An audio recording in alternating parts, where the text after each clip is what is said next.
Good morning, you guys. Welcome to a week in my life. This week is going to be filled with a little bit of work, a little bit of play. I will be working 3 12-hour shifts in the emergency department, and I'm going to a really fun concert with my siblings. We're seeing the Lumineers. I'm really excited to be bringing you guys along for this week in my life because I think it's so important to have a good work-life balance. I am just now slowly getting the hang of it after being a nurse for an entire year. So we're in this together, you guys. I got my Starbucks coffee here, got a nice little matcha. I need to put my stuff in my brother's truck because he's yelling at me because we need to head out because we are driving up for the concert today. I'm so excited to be bringing you guys along, and I hope you guys are doing amazing.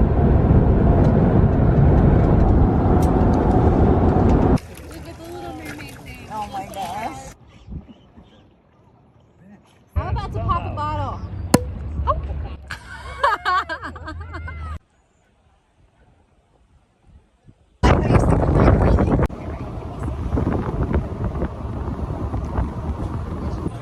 Leah has cottage cheese in it too. I was thinking cream cheese. Maybe cottage cheese. You guys underestimated me because this is pretty badass in here.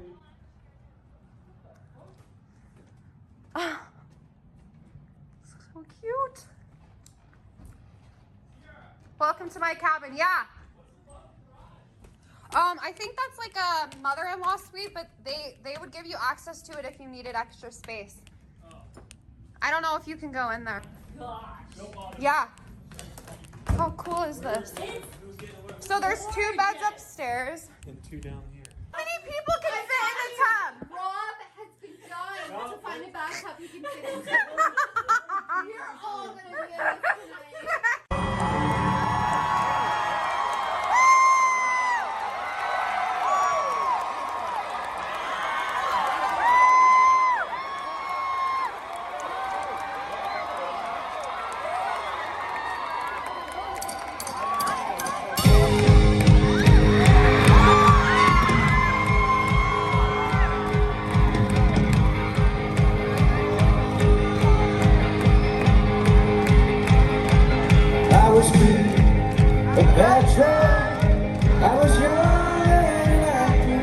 It's better to feel thanks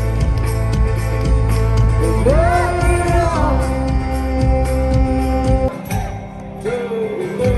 I did all of you, you did all of me in my street. If the sun don't shine, hold me to you. And if the subway's blurry, bridge is blurry, slow it down. And you come back today.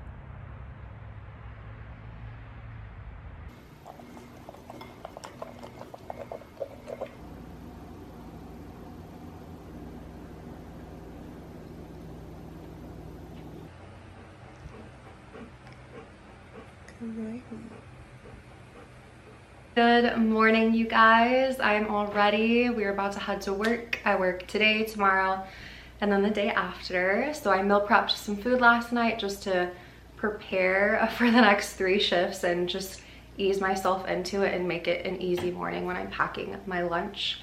We've got an immunity shot here we're gonna take together because people are getting sick right now, so let's try to prevent that as best as we can. So cheers. Spicy. Ow, honestly that burns. Okay, I need some water. Anywho, the Lumineers concert with my family was so much fun. They put on Such an amazing show. We stayed in a beautiful, gorgeous log cabin that I found on Airbnb, which I feel like I would definitely book again and stay there again because it was perfect for all of us. We floated the river, which was super fun. It's like a little lazy river in that area that you float. And then we had some good food and went to the concert, and there are just some bands and artists that really, I'm sorry, Camper is growling right now. Hey, do we do that? No, no. Oh, you come here right now. Sorry, guys. Anyways, as I was saying, they just put on such a great show, really connected with the audience. They actually jumped down into the crowd with the audience. They sounded the exact same live, if not honestly better. It was just one of the best concerts I've ever been to, and I've been to quite a lot of concerts, but it was probably also because I had my family there, and it was just a really special night. Although I will say that there was a moment during the concert that really caught me by surprise, and while they're performing, they have this big screen in the background where they play different graphics or parts from their music video. And I had never seen this scene before, but it was a person getting rushed into the ER, like on a gurney, all of the noises, all of the hospital staff, and it really brought out these feelings and emotions in me that I wasn't expecting during a concert. Like, I actually had to look away. I was feeling uncomfortable, for lack of better words. Like, it made me feel uneasy, like sick to my stomach, almost bringing me back to my work in like a bad situation that I had been a part of. I was looking at the ground, I was looking at everybody around me, and I was wondering how these emotions were arising in this moment when I was at a concert. And it just goes to show you that it's hard to leave work at work, and how much work can affect your life outside of work, especially when you work in healthcare. Which leads me to an important topic that I want to quickly discuss with you guys before I head to work. It can be quite difficult to cope with circumstances that you have to be a part of in the hospital, or even if you work in an outpatient setting or wherever that may be where you are a nurse at, where you have to almost compartmentalize things that happen that you see, because you have to move on to the next task at hand or the next thing that you need to do, or just genuinely being the best nurse you can be for your patient. So you have to continue providing them the best care that you can. And with that sort of bleeding into your outside life, I feel like this is something that is so helpful for every human being, not just somebody that works in healthcare, and that is therapy. That is why I am so excited to share with you guys the sponsor of today's video, which is BetterHelp. Their mission is to make therapy more accessible, more affordable, and simply just easier, because you can find a therapist in just a few days. You start by filling out a questionnaire online, and then you get matched with a therapist where you get to schedule a session on your time. And if for any reason in any moment you don't feel like you're clicking with this therapist, you can switch therapists, no hard feelings at all. The fact that we have the ability to do this in the comfort of our own home is mind-blowing and amazing, especially when working 12+ hour days. And honestly, sometimes I don't want to leave my home. While working in a profession where you care for other people, it is crucial that you take care of yourself. It is so important, because at the end of the day, you cannot pour from an empty cup. Personally, I've been using BetterHelp and began my therapy journey back at the end of June, early July, and it has just been so nice to be able to take some time for myself. I'm excited because I have a link in my description box that will get you 10% off your first month. That link is betterhelp.com/sierrralyn. Thank you again so much to BetterHelp for sponsoring this video. I am so passionate about the importance of taking care of ourselves, especially when our profession is involved in taking care of other people. So thank you again so much. And now it is time to officially head to work. I have to drop Camper off at my parents', and then we are gonna have ourselves a really, really good shift.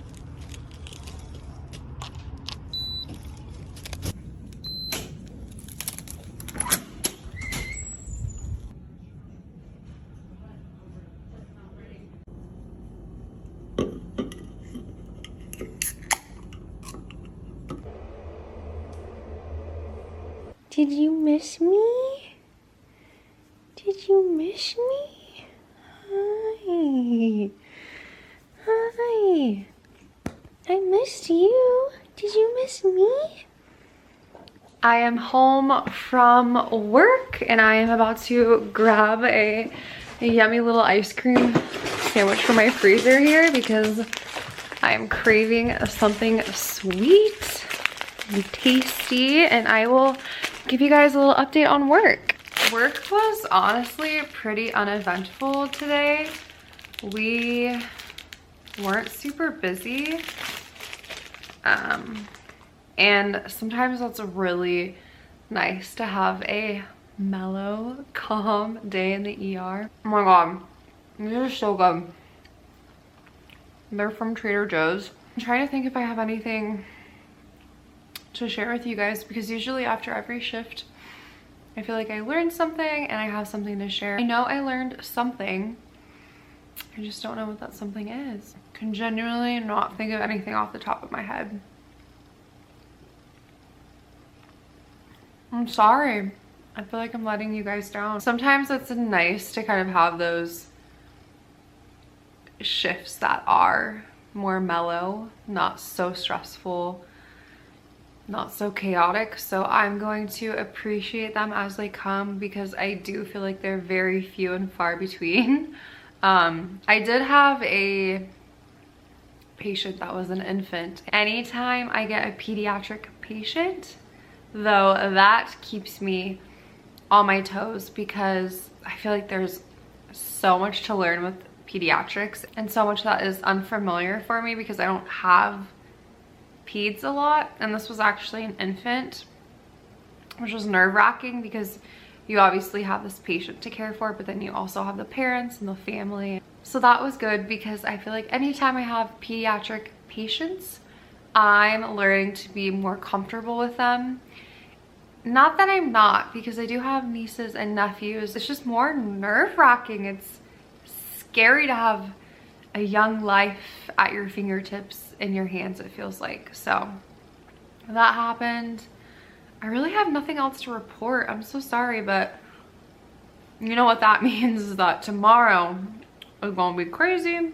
So I'm sure I'll have more to fill you guys in on tomorrow. And yeah, I'm gonna enjoy the rest of this before it melts in my hands, go hop in the shower, and then go to sleep because I'm tired. I feel like I'm getting a wee bit delirious.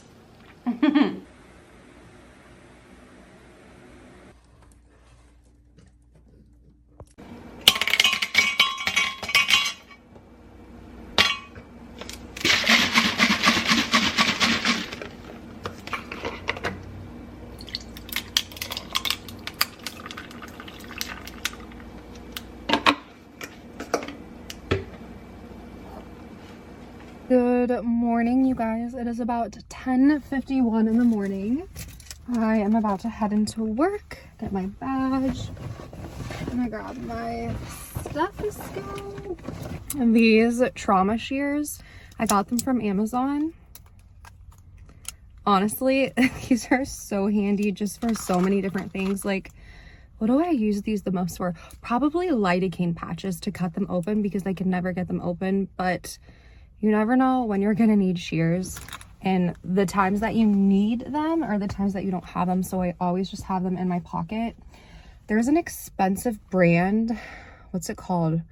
Raptors, I believe. That's what it is, that a lot of people in the ER get, but they're like $100. And sometimes things get legs in the hospital and go missing. So anyways, I found a dupe, I think on Amazon. I paid like $20 for them. I'll have them linked down below if you guys want to check them out, because they're great and they're orange, my favorite color. as you can tell.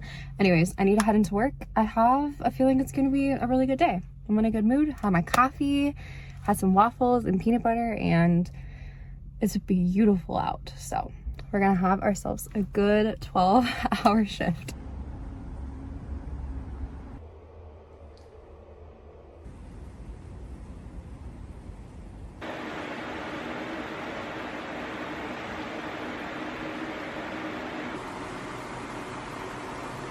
Good morning, you guys. I didn't talk to you yesterday after my shift because I totally jinxed yesterday with saying like the day before it was a pretty mellow shift, because holy crap, yesterday was probably one of the most insane days that I've worked in a really long time.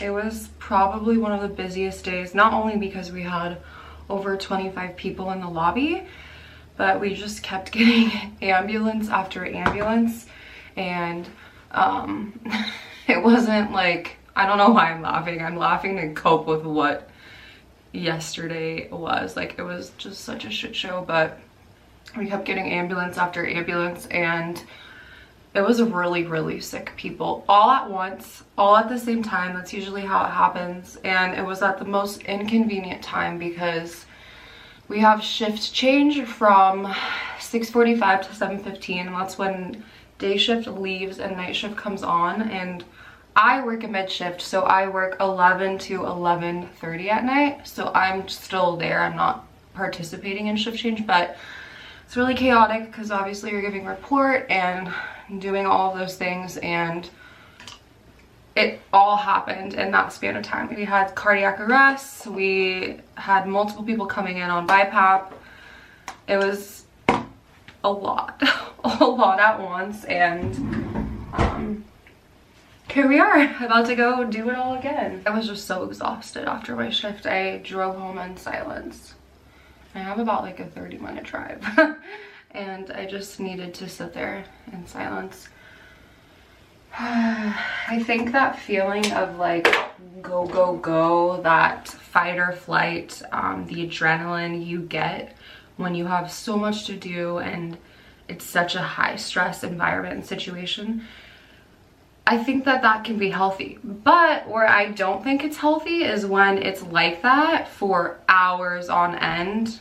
Like, by the time it hit 9 o'clock, I felt so fatigued. Like, I felt like I couldn't even keep my eyes open, and I was just so exhausted from the day. And we've also just been seeing a lot more COVID positive people, and while saying that, you know, I live in a small town, so that's subjective to where I live, and it doesn't mean that everybody with COVID is getting admitted into the hospital, but we are seeing it a lot more. Anyways, yesterday was really rough, honestly. It was a really rough day. No 2 days are the same, and now we're going into the third day, and hopefully it'll be a little quieter. I don't know, you don't ever say that word because then you jinx it, but I don't know if I could do another yesterday over again. We just haven't been that busy in a while, and I think maybe if you're used to being super busy, then like that's your normal flow, and like you're used to it, and you're used to it. What am I even saying? I'm not making any sense right now. I need to have some coffee or make some tea or something. Shift 3 out of 3. I need to do my makeup, do my hair, pack my little lunch bag, and then head to work. And I promise you guys, I will talk to you after work today. I just thought of something that I wanted to bring up to you guys regarding yesterday, and hear your guys's like hospital policy, what you've seen, if you have more experience with it. Also, I put my hair in a cute little braid. But anyways, so yesterday I had a patient who receives dialysis, and the problem with that being at my hospital is we do not have dialysis in the hospital, which is really unfortunate. It causes a lot of hiccups and almost feels like it delays patient care because we have to transfer those patients out to another facility that does have dialysis in-house. Anyways, I had a patient who had dialysis who had a newly placed dialysis port, and we were worried about sepsis, infection, and all of that. Therefore, we wanted to do a DTP. We do this with ports placed for chemotherapy as well, where we draw from the port and then we draw from a peripheral vein and we check for the source of infection. That being said, I've never had to access a dialysis port before, and I was really confused because I had that order in, and I was going around asking my coworkers and everybody said that they had never done that before. Finally, I talked to my charge nurse, who said in all of her years of experience, she's never done that because we don't do that here in the emergency department at my facility. It's not in our scope of practice. So we ended up not accessing the port. It became this whole kind of ordeal figuring out what was the right thing, the best thing to do for the patient. Obviously, we wanted to start antibiotics as soon as we can. You know, the quicker the better. But you don't want to do that before you obtain blood cultures. So it was this sort of dilemma, and we ended up starting the antibiotics, and then that was that. The patient gets transferred to another facility. But I'm just curious, have you guys ever been trained to do that as a nurse, or do you only have dialysis nurses doing that at your facilities? Any insight, any information, any stories would be appreciated, because I felt totally out of my element. I'm still learning. I'm still a new grad. I've been a nurse for a little over a year, and I don't know what I'm doing sometimes. That's why you have to ask for help. But yeah, I'm just curious to see what you guys have encountered when you're working, if you never ever touch them, if they have a special like sim lab skills checkoff that you can get being a nurse, or is it only dialysis nurses? So yeah, that just popped in my head, and I was like, I want to hear how it is in other places, because obviously I'm only familiar with how it is where I work. Anyways, I need to shut up. I need to go to work. It's 10 o'clock right now.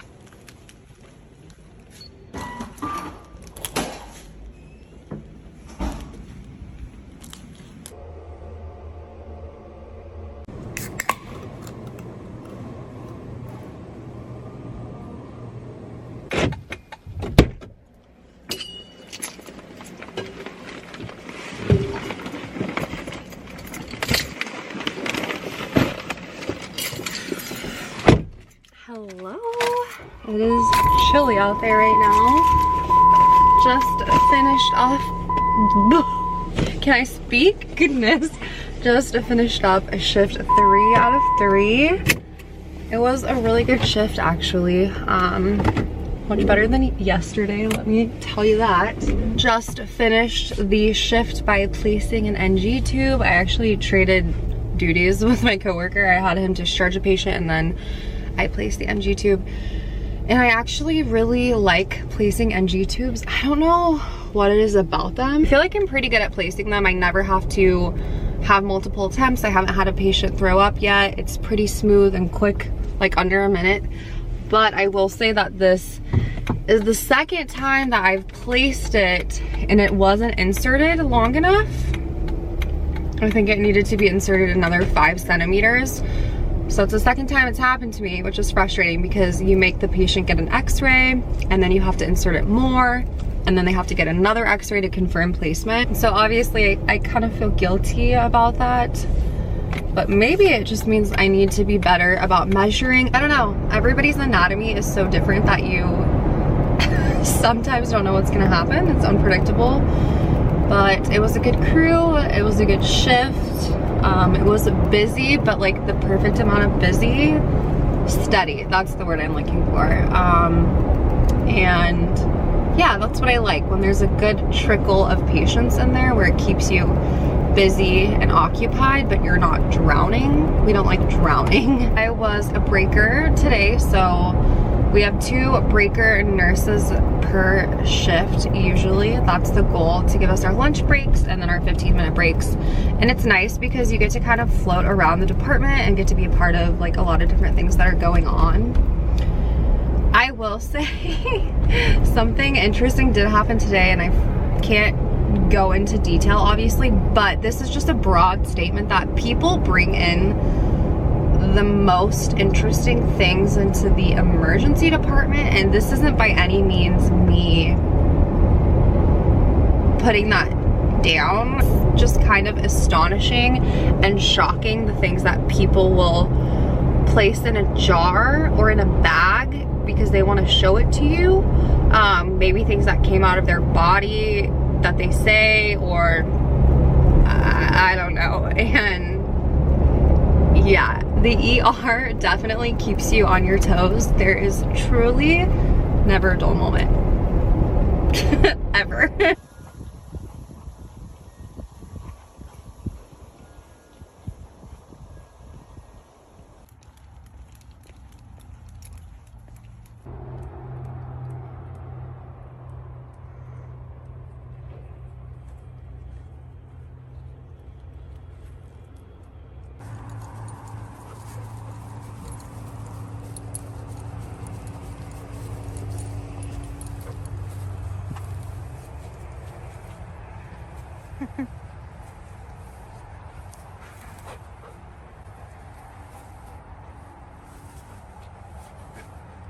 Hi. Come on, let's go. You guys, I am so excited to open Camper's Bark Box. It is a fall theme for September. Ooh, little farmhouse. Oh my goodness, what is this? That is a little chicken. That is so cute. He's standing right here. He is going to love this toy. I just know it. What else do we have? We have a little piggy pig. That's so cute too. He's waiting very, very patiently. We have a little apple cinnamon flavored donut. Ooh. And then we have just some little treats for him. So these are cheesy soft bakes, and then some turkey squares for him, and then one more toy, and this says chicken feed. That's cute too. He loves the little crinkly sounding toys. Which one should we give him first? I'm thinking he's really gonna love this chicken, so we're gonna cut the tag off. I'm gonna give that to him. He is like huffing and puffing over here. Let's take that baby off. Are you ready, Campy? Sit. There's a good boy. Here you go. Ooh.